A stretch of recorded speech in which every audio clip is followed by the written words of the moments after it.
Hi friends, welcome to my channel. இந்த வீடியோல என்ன பார்க்க போறோம்னா நம்ம மொபைல்ல இருக்கக்கூடிய ஒரு சில ஆப்புக்கு ஃபோன் டயலர் பேட யூஸ் பண்ணி கோட் போட்டு எப்படி ஹைட் பண்ணி வைக்கிறதுன்னு தான் இந்த வீடியோல பார்க்க போறோம். ஓகே फ्रेंड्स, இந்த வீடியோ ஃபர்ஸ்ட் டைம் பார்க்கறீங்கன்னா மறக்காம Subscribe பண்ணுங்க. பக்கத்துல பெல் ஐகான் இருக்கும். அதையும் கிளிக் பண்ணுங்க. அதோட ஆல்ங்கற ஆப்ஷனை எனேபிள் பண்ணுங்க. அப்பதான் நம்ம சேனல்ல போடுற ஒவ்வொரு வீடியோட நோட்டிஃபிகேஷன் உங்களுக்கு மிஸ் ஆகாம கிடைக்கும். வாங்க வீடியோக்குள்ள போகலாம். ஃபர்ஸ்ட் மொபைல்ல செட்டிங்ஸ் ஓபன் பண்ணலாம். Next, டாப்ல இருக்க search barல hide app னு search பண்ணலாம். Next, hide app click பண்ணலாம். Next, default password கொடுத்துக்கலாம். Next, இந்த hidden app pageல hide பண்ண app வந்து open பண்ண dialer padல கொடுக்க வேண்டிய கோட கொடுத்திருப்பாங்க.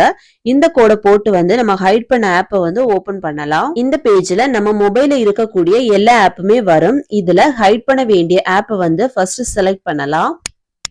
செலக்ட் பண்ண அப்புறமா ஆல் பக்கத்துல இருக்கிற ஹிடன் ஆப்ஷனை கிளிக் பண்ணலாம். இதுலயே நம்ம ஹைட் பண்ண ஆப் எல்லாமே காட்டும். நெக்ஸ்ட் பேக் வந்துட்டு ஆப் ஹைட் ஆகி இருக்கா இல்லையான்னு செக் பண்ணி பார்க்கலாம். போன் டயலர் பேட ஓபன் பண்ணலாம். நெக்ஸ்ட் இதுல ஹிடன் ஆப் பேஜ்ல காட்டின கோட வந்து என்டர் பண்ணலாம். #0000 ன்னு கொடுத்துக்கலாம். ஓகே, ஹைட் பண்ண ஆப் வந்து ஓபன் ஆகிடுச்சு. இதே மாதிரி எத்தனை ஆப் வேணும்னாலும் ஹைட் பண்ணலாம். இத வேற யாராலையும் ஓபன் பண்ணி பார்க்க முடியாது. இந்த ஆப்பை அன்ஹைட் பண்ணனும்னா சேம் இதே செட்டிங்ஸ் பேஜ்ல போய் ஹைட் ஆப் பேஜ்ல செலக்ட் பண்ண ஆப் எல்லாத்தையுமே அன்செலக்ட் பண்ணா போதும்.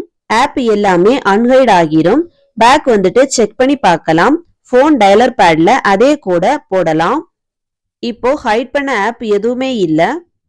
ஓகே फ्रेंड्स, அவ்வளவுதான். இந்த வீடியோ பிடிச்சிருந்தா லைக் பண்ணுங்க, ஷேர் பண்ணுங்க, கமெண்ட் பண்ணுங்க.